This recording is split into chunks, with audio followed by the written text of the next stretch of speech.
वैसे तो सारी देवरानी जिठानी एक दूसरे से जलती हैं और लड़ती हैं, पर आशा देवी के घर में ऐसा नहीं था। आशा देवी की दोनों ही बहुओं के बीच में बहुत ही प्यार था और वो दोनों दोस्त की तरह हमेशा एक साथ रहती। ऐसे ही एक दिन आशा देवी की बड़ी बहू रेखा पोहे बना रही थी और रसोई घर में आशा देवी की छोटी बहू कविता आती है। हाँ, अरे वाह दीदी, क्या खुशबू आ रही है पोहे की। खुशबू से तो लग रहा है कि आपने पोहे में जान डाल दी है। आज तो माँ जी पोहे खाकर आपके हाथ चूम लेंगी। काश कि मैं भी आपकी तरह इतने अच्छे पोहे बना पाती। अरे कविता, इतनी परेशान क्यों होती है? जब तक मैं हूँ तो मेरे हाथ के ही पोहे खाना, और अगर फिर भी तेरा मन है सीखने का तो मुझे बता देना, मैं आज ही तुझे ट्रेनिंग दे दूंगी। नहीं नहीं नहीं दीदी, जब तक आप हैं तब तक आप मुझे इन कामों से दूर ही रखें। वैसे भी ना माँ जी के नखरे बहुत होते हैं, अगर गलती हो गई ना तो पूरा घर सर पर उठा लेंगी। इतना बोलकर दोनों देवरानी जिठानी हंसने लगती है। कुछ देर बाद रेखा पोहे लेकर अपनी सास के पास जाती है, पर ये क्या, जब आशा पोहे खाती है तो उसे तो पोहे बिल्कुल पसंद नहीं आते। वो रेखा के ऊपर भड़कने लगती है। बहू, आज तू क्या पोहे बना कर लाई है? तूने चूरा सही से चुना नहीं था क्या? मुंह में कंकड़ चला गया और नमक भी कम है। लग रहा है तू नमक देना ही भूल गई। पता नहीं कैसा पोहा बनाया है तूने। पर माँ जी, चूड़ा तो मैंने अच्छे से देखा था और मैं तो पैकेट वाला चूड़ा लेकर आई थी, फिर उसमें कंकर कैसे हो सकता है? और नमक भी मैंने टेस्ट के अनुसार ही डाला था। नमक स्वाद अनुसार ही है जितना आपको पसंद है। तो इसका मतलब मैं झूठ बोल रही हूँ? वाह वाह वाह, उल्टा चोर कोतवाल को डांटे। क्या दिन आ गए। अब इस घर की बहू मुझे बताएगी और सिखाएगी। नहीं नहीं माँ जी, ऐसा नहीं है। मैं तो बस रेखा अपनी सास के सामने कुछ नहीं बोल पाती और चुपचाप अपना सर नीचे करके खड़ी हो जाती है और आशा अपनी बहू रेखा को खरी खोटी सुनाने लगती है। अपनी सास की आवाज़ सुनकर कविता दौड़ती हुई अपनी सास के कमरे में जाती है, जहां वो देखती है कि उसकी सास उसकी जेठानी को भला बुरा सुना रही है। अपनी जेठानी को अपनी सास की डांट खाता देख कविता को बिल्कुल अच्छा नहीं लगता। वो अपनी सास से कहती है, माँ जी प्लीज़ दीदी को कुछ मत बोलिए, सारी गलती मेरी है। मैंने ही चूड़ा दीदी को ला कर दिया था बिना देखे, और ना आज पोहे भी मैंने ही बनाए हैं। क्या तूने बनाए हैं पोहे? जब तक तुझे पोहे बनाने नहीं आते तो तूने इन पोहे में हाथ क्यों लगाया? तू जानती है ना खाने के साथ मुझे मजाक पसंद नहीं। माफ़ करना माँ जी, मैं बस बनाना सीख रही थी ताकि कभी दीदी अपने मायके जाए या जब घर में दीदी ना रहे तो मैं आपको पोहे बना कर दे सकूँ ना। इस तरह से कविता अपनी जेठानी को अपनी सास की डांट से बचा लेती है और खुद सास की डांट सुन लेती है। कुछ देर बाद आशा की दोनों बहुएं वहाँ से चली जाती है और रेखा कविता से कहती है, कविता तूने ऐसा क्यों किया? गलती तो मुझसे हुई थी ना, फिर तूने क्यों डांट खाई? दीदी, जब मुझसे कोई गलती होती है तब आप भी तो मुझे बचा लेती हो ना, फिर मैं आपको कैसे डांट खाने देती?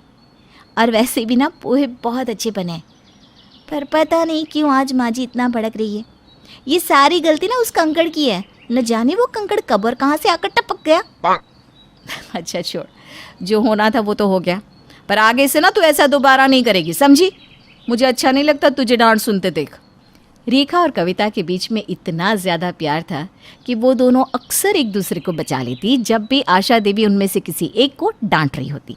अब ऐसे ही कुछ दिन बीत जाते हैं। एक दिन कविता से रोटी जल जाती है। रोटी जलने की महक आशा देवी के नाक में चली जाती है। अब क्या था, आशा देवी को खाने के साथ ज़रा भी कॉम्प्रोमाइज़ करना पसंद नहीं था। वो जल्दी से रसोई घर में आती है और कविता पर बरस पड़ती है। कविता बहू, तुझसे एक काम नहीं होता। रसोई घर में एक रोटी का काम होता है और वो भी आज तूने जला दी। अरे मुझे बताएगी कि ऐसा कौन सा काम है जो सही से कर सकती है? नहीं नहीं माँ जी, कविता की कोई गलती नहीं है। आज मैं रोटी बना रही थी, वो आखिरी रोटी थी ना, तो मैंने गैस कम कर दिया और दूसरा काम करने लगी और उसमें इतना बिजी हो गई कि मेरा ध्यान ही नहीं रहा और रोटी जल गई। मुझे तो समझ में नहीं आता, जब तुम दोनों को एक दूसरे के काम करने आते ही नहीं तो एक दूसरे का काम करती क्यों हो? अरे मुफ्त में थोड़ी ना आता है घर में अनाज, इनके भी पैसे लगते हैं। पर तुम दोनों को क्या, तुम्हें तो बस अनाज बर्बाद करने से मतलब है।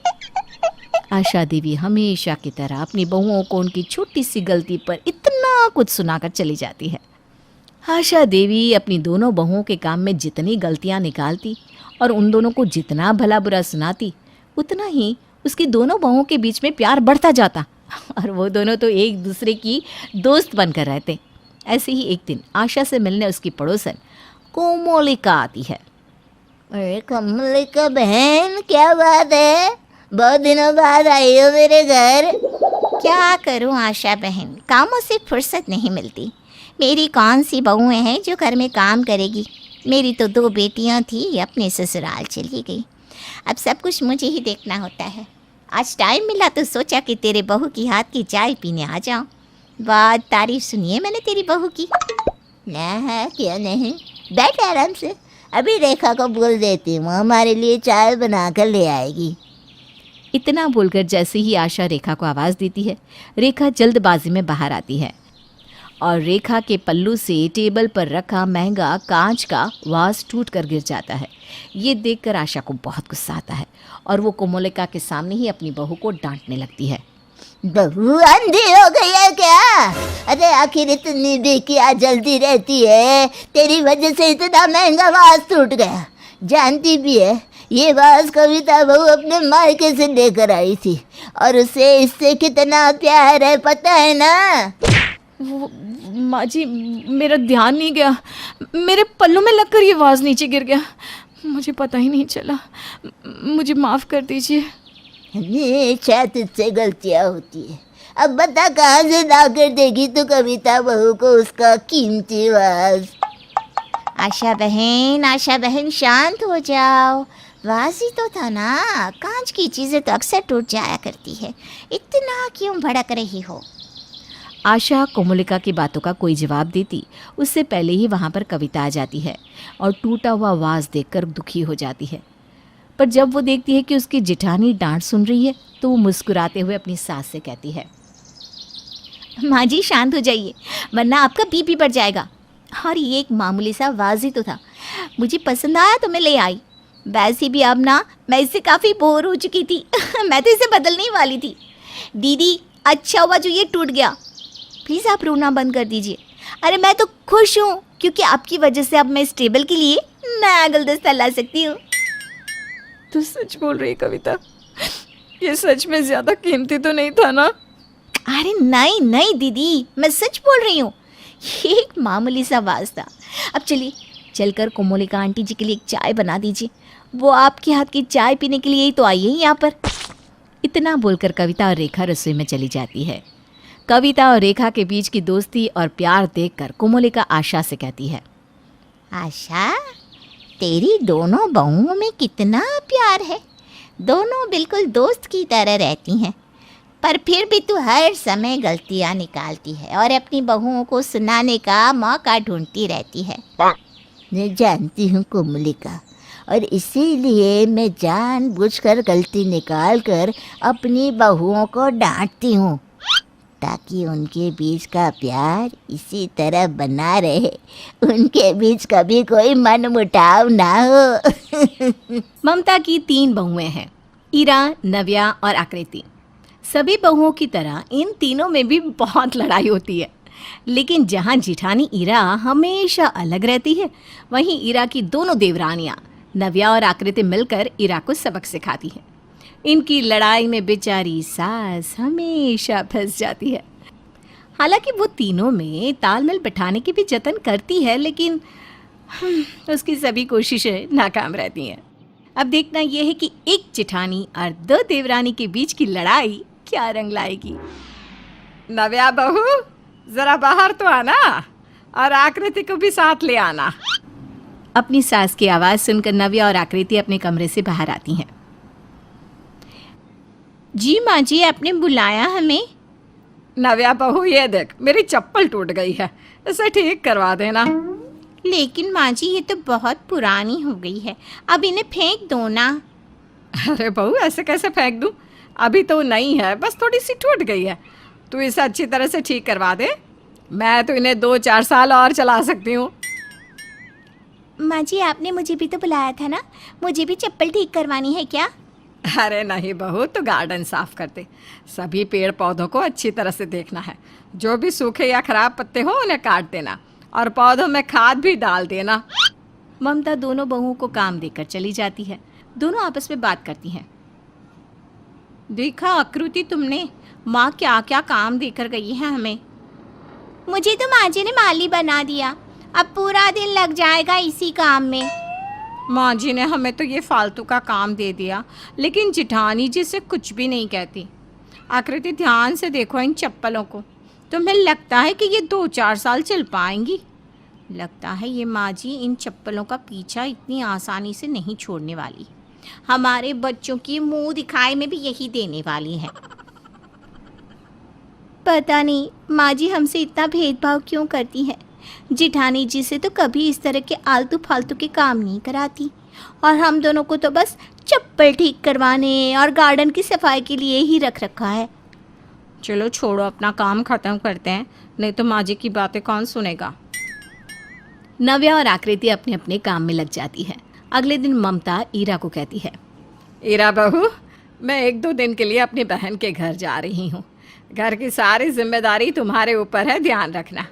और हाँ, ये लो बिजली का बिल, आज शाम से पहले जमा कर देना, नहीं तो पेनल्टी लग जाएगी। जी माँ जी, आप आराम से जाइए, मैं संभाल लूँगी सब कुछ। ममता चली जाती है, लेकिन यूँ घर की सारी जिम्मेदारी ईरा के हाथ में सौंप कर ममता का जाना नव्या और आकृति को बिल्कुल पसंद नहीं आया। आकृति, देखा तुमने, माँ जी सारी जिम्मेदारी जिठानी जी को सौंप कर गई है। माँ जी को जितना भरोसा जिठानी जी पर है ना, हम पर नहीं है। हमें ही कुछ करना पड़ेगा। आकृति और नव्या ने ईरा को परेशान करना शुरू कर दिया। उन दोनों ने बिजली का बिल छुपा कर रख दिया और नमक, मिर्च और हल्दी के सारे डिब्बे भी गायब कर दिए। उसके बाद नव्या ने आकृति से कहा, आकृति, हम थोड़ा घर भी बिगाड़ देते हैं, माँ को और भी ज़्यादा गुस्सा आ जाएगा। नहीं नव्या, ज़्यादा कुछ करेंगी तो माँ को शक हो जाएगा, और जिठानी जी के साथ साथ माँ जी हमारी भी क्लास ले लेंगी। उन्हें लगेगा कि हम दोनों ने ही कुछ गड़बड़ की है। हाँ, तुम ठीक कह रही हो, हमें जल्दबाजी नहीं करनी चाहिए। थोड़ी देर बाद ममता घर में आई तो ये सब कुछ देखकर कहती है, ईरा बहू, तुम्हें घर की जिम्मेदारी देकर गई थी ना, ये क्या किया है तुमने? क्या हुआ माँ जी? बहू, किचन के सारे डिब्बे खाली है। जाने से पहले तो मैं सारा सामान भर कर गई थी। और हाँ, बिजली का बिल भरा या नहीं? माँ जी, रात को जब मैं सोई थी किचन का सामान सही जगह और ठीक ठाक रखा था, लेकिन सुबह पता नहीं क्या हो गया, और बिजली का बिल तो उसी दिन से गायब है जिस दिन से आप मुझे देकर गई हैं। ईरा बहू, घर में मसाले के डिब्बे नहीं, बिजली का बिल गायब। इन सबको ज़मीन खा गई या आसमान निकल गया? लापरवाही की भी हद होती है। ईरा को सास की बात सुनकर बहुत दुख हुआ, लेकिन वो अपने मन में सोचने लगी, घर में मेरी दोनों देवरानियों के अलावा कोई नहीं था। हो ना हो ये काम इन दोनों का ही है। ईरा ने नव्या के कमरे की तलाशी ली तो उसने नव्या के कमरे में मसाले के डिब्बे देखे। ईरा ने वो डिब्बे खोले और नव्या के सारे कपड़ों पर बिखेर दिए। तो नव्या, हो गया काम तमाम। अब आकृति की बारी, उसे भी सबक सिखाना ज़रूरी है। हो ना हो बिजली का बिल उसी के पास होगा। अब ईरा आकृति के कमरे में गई और आकृति के कमरे में उसे बिजली का बिल मिल भी गया।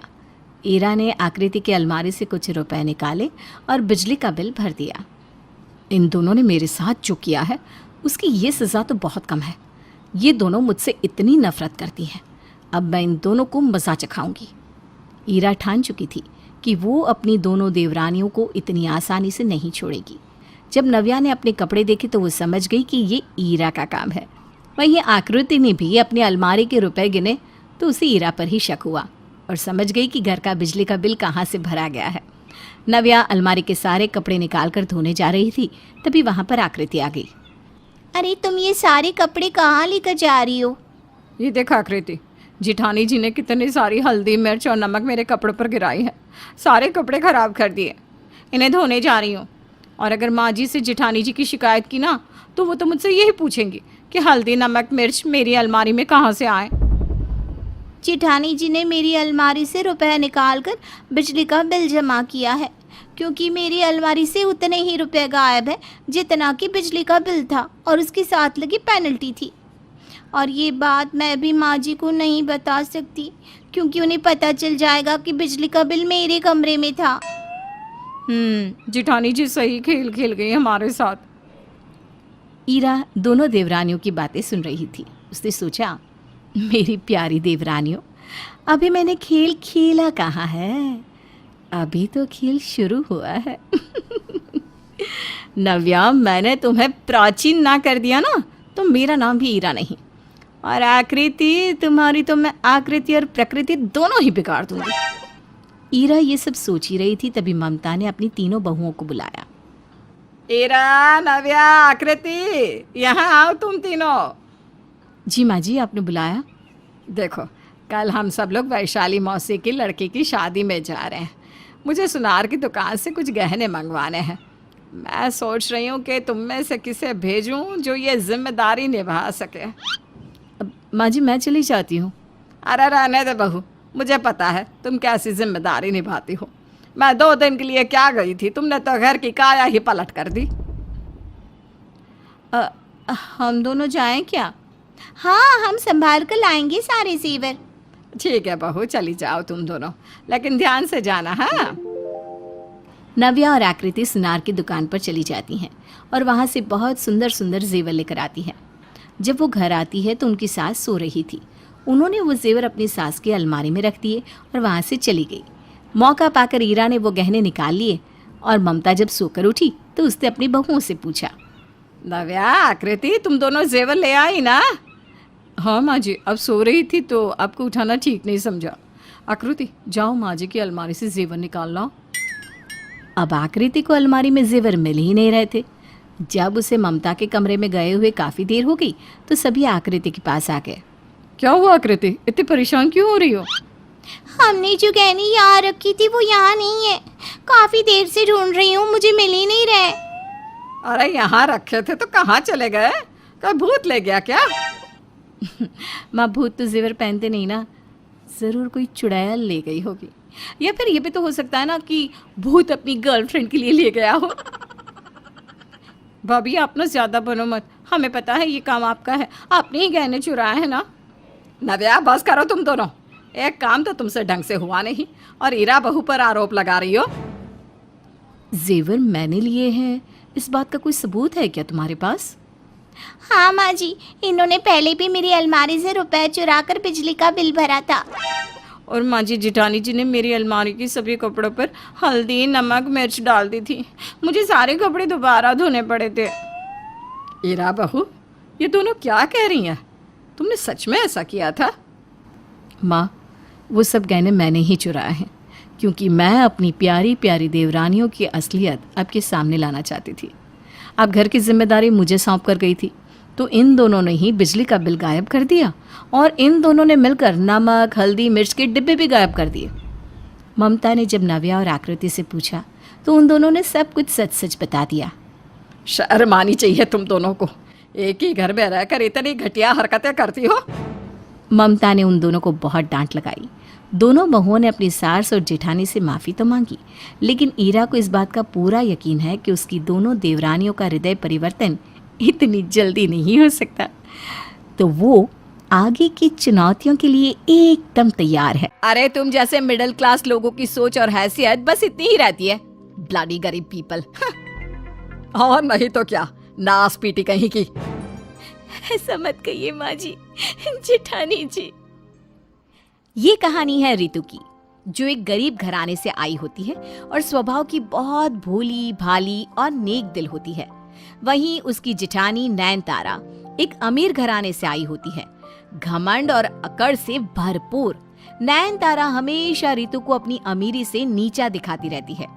सास वर्षा नयनतारा के अमीर होने के कारण सिर्फ उसी के गुणगान गाती रहती है और रितु बहू से ठीक से पेश नहीं आती।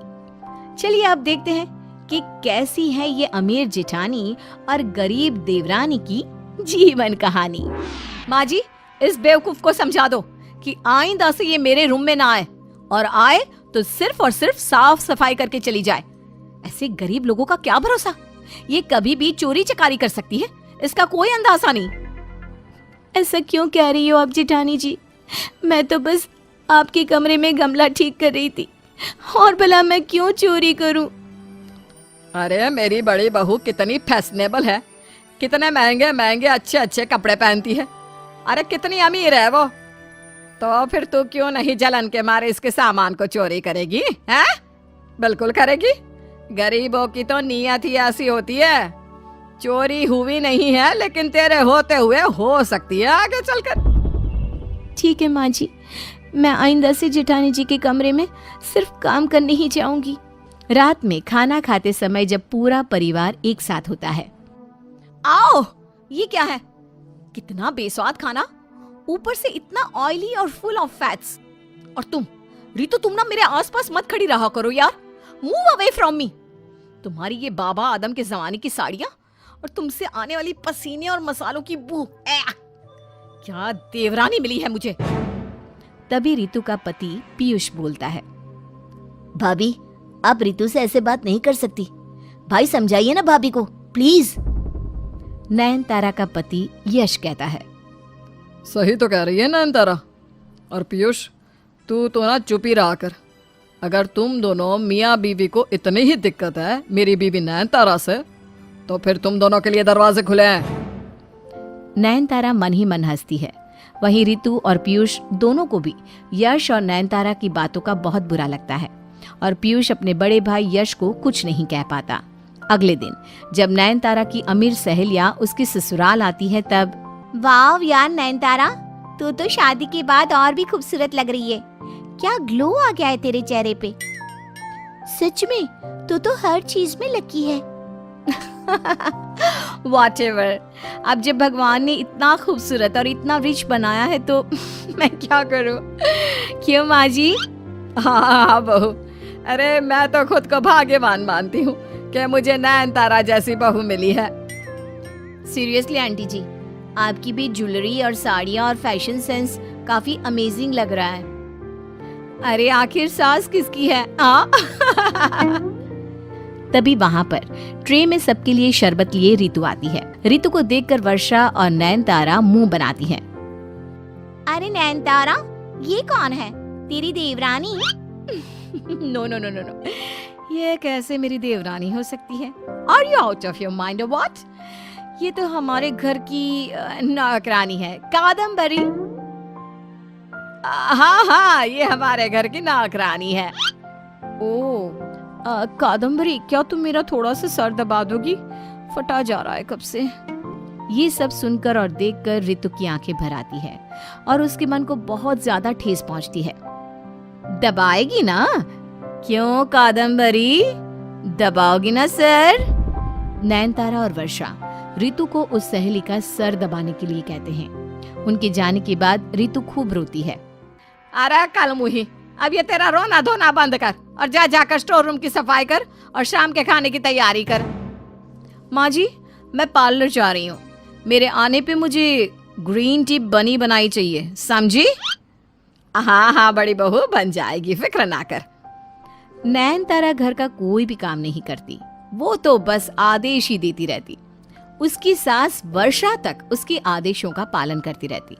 घर का पूरा काम सिर्फ रितु ही करती। एक बार नयनतारा को एक शादी अटेंड करने जाना होता है और उसने अपना महंगा डिजाइनर लहंगा बाहर सोफे पे रखा होता है, और तभी रितु वहां पर साफ सफाई कर रही होती है।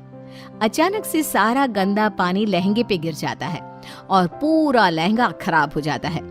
जब वर्षा और नयनतारा ये देखते हैं तब मानो प्रलय आ जाता है। नहीं, बेवकूफ, इडियट कहीं की, दिमाग में भूसा भरा है क्या तुम्हारे, जो ये फर्श साफ करने का गंदा पानी मेरे लहंगे पे डाल दिया। पता भी है कितने का था ये लहंगा? पूरे 80,000 का। देखे भी है कभी 80,000 रुपए? अरे तुमने तो मुश्किल से 80 रुपए देखे होंगे, 80,000 तो बहुत दूर की बात है। अपनी शक्ल मत दिखाना कभी मुझे, गो अवे फ्रॉम हियर। करम जली की करम जली ही रहेगी तू।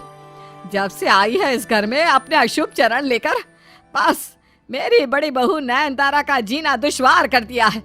न जाने मेरे पीयूष पर क्या जादू कर दिया है इसने, जो वो तुझ जैसी गरीब घराने की लड़की से शादी कर बैठा।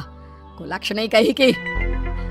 रितु को खूब डांट कर नयनतारा और वर्षा वहां से चले जाते हैं। रितु अकेले में फूट फूट कर रोती है। मैंने जानबूझ के तो नहीं किया था ना, मेरी क्या गलती है? यही कि मैं एक गरीब घराने से हूँ।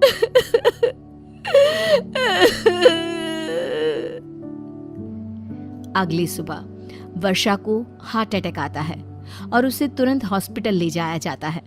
नयनतारा घर से गायब ही रहती है। ऋतु, पीयूष, नयनतारा कहाँ गायब हो गई है? सुबह से कमरे से गायब है। पता नहीं जेठ जी, डॉक्टर हॉस्पिटल रूम से बाहर आकर कहते हैं। अच्छा हुआ आप वर्षा जी को तुरंत ही हॉस्पिटल ले आए। अगर देर हो जाती तो बहुत बड़ी मुसीबत हो जाती, शायद उनकी जान भी जोखिम में जा सकती थी। अब आप 50,000 रुपया हॉस्पिटल में जमा कर दीजिए, हम कल तक वर्षा जी को डिस्चार्ज दे देंगे। लेकिन जब रितु, पीयूष और यश घर जाकर सारी अलमारियां खोलते हैं तो वो लोग ये देखकर हैरान होते हैं कि सारी तिजोरियां खाली हैं। तभी घर में पड़ोसन आती है। हे भगवान, आपके घर की बड़ी बहू यानी नयनतारा के कांड को सुनकर आप सबको बहुत बुरा लगेगा, लेकिन वो नयनतारा और उसके मायके वाले थे ही ऐसे। क्या मतलब? अब कहना क्या चाहती हो काकी? अरे बेटा, तुम्हें पता नहीं क्या? पूरे मोहल्ले में खबर फैल गई है। अरे यश बेटा, तुम्हारी बीवी जो थी ना, वो चोरनी थी। क्या? ये आप कैसी बिना सर पैर की बातें कर रही हैं काकी? भूलिए मत, वो मेरी जिठानी जी हैं। हाँ, तो वही तो कह रही हूँ जो सच है कि तेरी अमीर जेठानी अमीर नहीं थी। उसने और उसके डॉन पिताजी ने कई लोगों के पैसों का झोल किया और घपला करके भाग गए हैं कहीं पे। पुलिस उनकी तलाश कर रही है। इसका मतलब सभी तिजोरियों में से गहने, जेवरात और पैसे नयनतारा भाभी चोरी करके ले गई। हाँ पीयूष बेटा, धोखा दे गई वो तुम सबको। उसके पिताजी जो एक डॉन थे, उन्होंने भी कई मासूम और गरीब लोगों की जान ली और पैसे हड़प लिए हैं। उसके पापा तो जब रिश्ता लेकर आए थे तभी बहुत शांत और सुलझे हुए आदमी बनकर आए थे। इतना बड़ा धोखा? नहीं, मैं उस नयनतारा को छोड़ूंगा नहीं। अब हम अस्पताल के लिए 50,000 कहाँ से लाएंगे? मैंने चिल्लर चिल्लर करके 2 साल से जोड़े हुए पैसे हैं, चावल के डब्बे में रखे हैं। उनको मिला के तकरीबन 20-25 हज़ार तक जुड़ जाएंगे और बचे हुए मेरे पुश्तैनी गहने और पायल को गिरवी रखकर बाकी के पैसे भी हो जाएंगे। थैंक यू रितु, तुम सच में बहुत दिलदार और अच्छी हो। इस तरह गरीब रितु अपने पैसों को वर्षा के लिए हॉस्पिटल में देती है और जब वर्षा ठीक होकर घर आती है तब। क्या? ये आप क्या बोल रही हो माँ? नयनतारा ने आपको जान से मारने की कोशिश की, जिसके बाद आपको हार्ट अटैक आया? हाँ यश बेटा, सुबह 5 बजे ही वो सब चोरी करके भाग गई और इस बात को देखकर मुझे बहुत धक्का लगा था। लेकिन रितु बहू, तूने आज साबित कर दिया कि तू कितनी अमीर है। इंसान की अमीरी उसके पैसों से नहीं, उसके दिल से, उसके मन से देखी और परखी जानी चाहिए। धन्यवाद रितु बहू, और सारी भी माफ कर दे मुझे बेटा। मैंने उस कल मुही नयनतारा के झांसे में आकर तेरे साथ कितना बुरा बर्ताव किया। गले लग जा मेरी बेटी। रितु भावुक होकर वर्षा के गले लगती है। अमीर और गरीब तो बस कहने के लिए कहा जाता है। सबसे बड़ा इस दुनिया में वही इंसान होता है जो मन से और दिल से अमीर हो।